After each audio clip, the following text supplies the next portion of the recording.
Hello everyone and welcome back to Tabletop Tea Time. This is the monthly show where I invite other creators on to talk about a board game topic, and this time it's the sad topic of letting a game go, something leaving the collection. So let's hand over to some other creators to see what's been leaving their collection. Hi, I'm Barb, MeeplePhD, and the topic of games leaving our household is something that comes up a lot around here. That's because I love trying new games, but we have a finite amount of space. Right now, the game shelves in our game room are 100% full. And so that leaves us with trying to cull our collection. A couple of recent ones that have left for slightly different reasons are The Dead of Winter, The Long Night, and The Lords of Waterdeep. Now, Lords of Waterdeep was one of the earlier games that we were introduced to when we started having game nights at our house. This is a really solid worker placement game. We really liked the interplay in this game, the collecting resources in order to fulfill these different goals. You have these buildings that people are sharing that, once you build a building and someone else uses it, you get a benefit from it. So it's a really good game and we enjoyed it a lot. But it hasn't hit the table in probably 5 years. And that to me is a sign that it's maybe time to move along. And so we recently put it up for trade in a math trade, and it was one of the first to go. So I am happy to see it go to a good home. So The Dead of Winter is another one. This was introduced to us by a friend of ours who they have this game. We often play it at their house. And we liked it enough that we wanted to get a copy, but we didn't want to get the same copy that they had since we play it so much at their house. We wanted to try the expansion, which is a standalone and an expansion. So you can mix the two if you want, or you can play just either one by itself. We found that we wouldn't bring it out on our own. And this is another one that we will be putting up for trade somewhere because we know it's a really good game and someone is going to enjoy it. It's just not one that's hitting our table very often. And so that's probably one of the biggest things that we look at when we're culling a collection is how many times does it get to the table? But there are certain exceptions to this game because there are some bigger, more grandiose games in our collection that just don't make it to the table very much. And that's not because we don't want to or we don't enjoy them. It's just really hard to do it. You need the right game group, you need a long day in front of you, and maybe even need to plan ahead for it, which we can't always do. So that's kind of an overview of some of the things we think about when we are having games leave the collection. It gets easier and easier over time. It used to be kind of hard to get rid of the really good games, but I always figure if it's one that I find that I miss, I will probably be able to find a copy later if I want it. And in the meantime, I know someone is getting some good use out of it. So anyway, that's me. You can find me on my own YouTube channel at MeeplePhD, where I connect astronomy and board games. You can also follow me on Instagram and Blue Sky as MeeplePhD, and I have a blog at MeeplePhD.com. Otherwise, enjoy the rest of your tea time. From time to time, I need to empty the shelf a little bit. I get new games coming in, they might be incredible, so I have to let some games go. And well, at this stage, I'm often leaving and reducing the collection and getting rid of what I consider good games. They're not the great ones, they're not the ones I go to every time, and unfortunately, that is why Seven Wonders Architects, a great little fun game, is going to be leaving the collection. It's a relatively chunky sized box for what is a game experience that is just a little bit light for what I would normally go for. It's great for introducing new gamers, but I have other games to do that with. I'm a bigger fan of Carcassonne or Ticket to Ride, and I'd pull those off the shelf to play with brand new players a lot quicker than I would Seven Wonders Architects. When I'm playing Seven Wonders Architects, I'm enjoying it, but I'm kind of only playing that because I'm teaching new people it. I'd much prefer to play just Seven Wonders myself. I enjoy a number of aspects of this though. I like the fact that you can take from the left side, the right side, or the middle pile. You've got a bit of luck from that middle pile, which is good for this style of familiar game. But I like the ideas, the choices of, well, if I take from the left, that person that I'm sharing that pile with, they're going to see a new card and it might be better. So I might be revealing to them a good card. I like that sort of choice in this game. I like the way the wonders, they build up as you're unlocking bits. You're flipping them over from like unconstructed to constructed. So yes, I really like this game, but I just don't get it to the table, and it's not the one that I would instantly reach for. It's fun. If people were asking to play it, I'd do it, but at the moment, I would go for other games off the shelf first. And with new games coming in, I have to make the room. So, Seven Wonders Architects is it's a great game for the right people. It's just going to be going into my to sell pile, unfortunately. So Seven Wonders Architects is leaving my collection. Let's pass over to someone else. Hey everybody, I'm Evan, and today I'm going to show you a game that you have probably never heard of.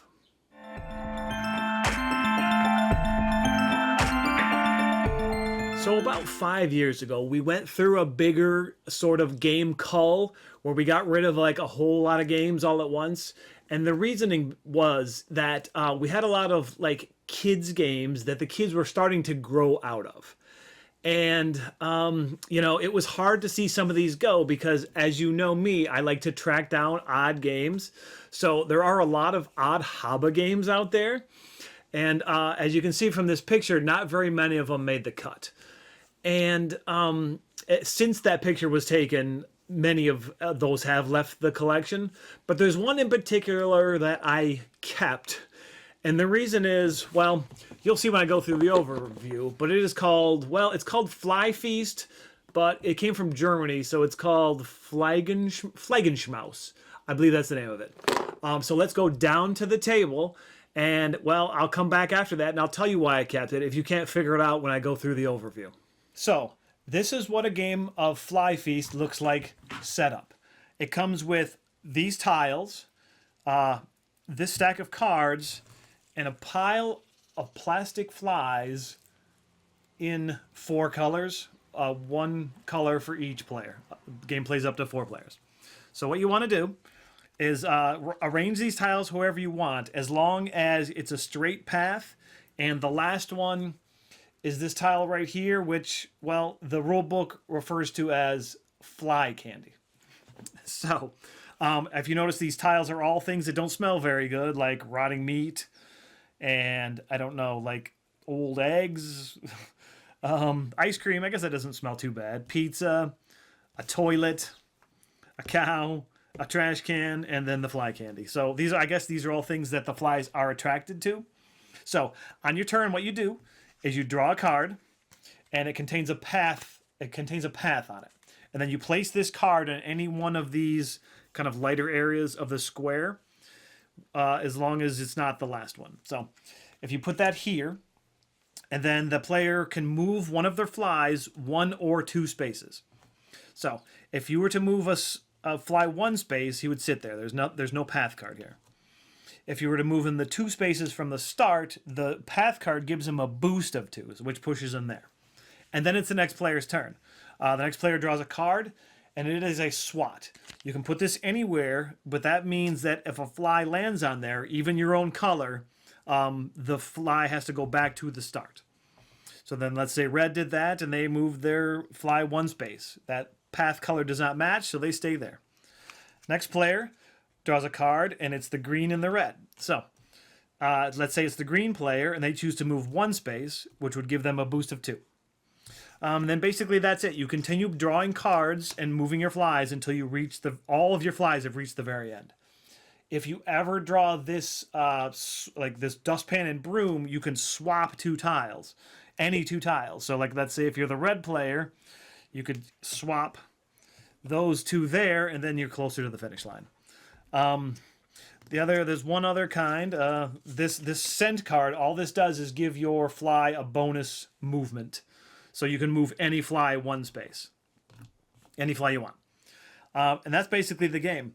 You go through until one person has scored all 4 flies on the fly candy here.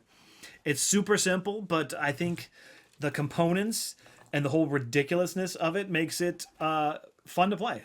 So let's go back up top and I'll tell you why I still like it. So there you have it. There is Fly Feast. So the theme on this game is one that you will never see anywhere ever again, I think. And the little plastic flies, I love those things so much. The game is stupid and the game is kind of broken, but there's actually a way to fix that.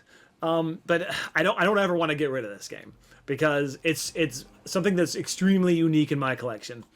And I think if you want to try to fix the game to make it a little more strategic, less random with the random card flip, you can give each player a hand of cards. That way there's some options when they're, when it's your turn to play a card. You can choose to like either try to be mean or try to advance yours or try to not advance your opponent's flies. But yeah, I don't know. I think this game is still fun, and since it's so unique, I never want it to leave my collection. And RIP to all the Haba games that did leave. All right, well, I guess that wraps it up this week. Hope everyone is having a fantastic tea time, and I will see you next time. Bye, everybody. This month for the Creator Spotlight, we have Jordan of JordanPlaysBlue. You'll also recognise him from popping on and off of the Dice Tower channel. So welcome, Jordan. Please introduce yourself and your channel. Hey, I'm Jordan. My channels are JordanPlaysBlue. I do content on YouTube, TikTok, and Instagram primarily. Honestly, Instagram is pretty much daily. TikTok is weekly, multiple times a week, and YouTube is usually monthly. So that's kind of the order in which I usually post things. Yeah, I mostly focus on kind of shorter kind of games. I got some like stacks of games here. They're usually smaller box kind of card games, dice games, family style games. I really do enjoy kind of deeper strategy games. I just don't always have time for those types of games. So I usually just cover games that I have the most time to play. Time is always the enemy when it comes to gaming. So what would you say is your favourite game and your favourite mechanism? My favorite game, I do keep like a running like best games of all time list. I've been doing it for almost 10 years, I think, at this point. And currently, and I've had a lot of #1 games over time, but over the last couple of years, my favorite game has been Space Base, and that is a game by AEG. It's a pretty popular game, but if you haven't played it before, it's a tableau building game where you're putting these ships out, and it has like a Catan dice rolling mechanism where you roll your dice and everybody gets stuff on other people's turns, and you're going to be activating these different ports in your space base and collecting income and money and points ultimately, and trying to get points before the end of the game. It's just so satisfying, especially since so little of the game is actually happening on your turn. Most of the game is actually happening on other people's turns, and I just think that's such a cool way to design a game. So I love Space Base. I am constantly playing it on Board Game Arena, and I always love to be able to play it in person as well. My favorite mechanism, I suppose, would be engine building. Space Base is an engine building game. Other ones, even like a worker placement game like Agricola, for instance, has like some engine building elements where you're trying to like, as you're producing food, or more traditional engine building games, maybe like Gizmos, where you're just kind of like chaining actions because you can, do this and then gives you this and then gives you this. And I find that really satisfying. I've also been smitten with trick-taking games recently, so that's definitely up there as well. I've always enjoyed Space Base as well, and that you hit the nail on the head. That part where you're getting something on other people's turns just feels really good.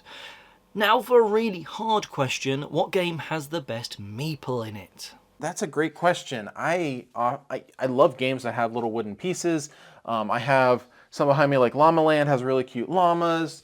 Habitats behind me has those really fun Jeeps. But when I think of meeples, probably the one, I see New York Zoo also. That has a lot of fun animals in it. When I think of like meeples, I think like traditional kind of people. This game I'm pulling off my shelf here, this is an older game. Vikings by Michael Kiesling. I think this is a really fun game. It hasn't been reprinted in forever. Maybe someday it will.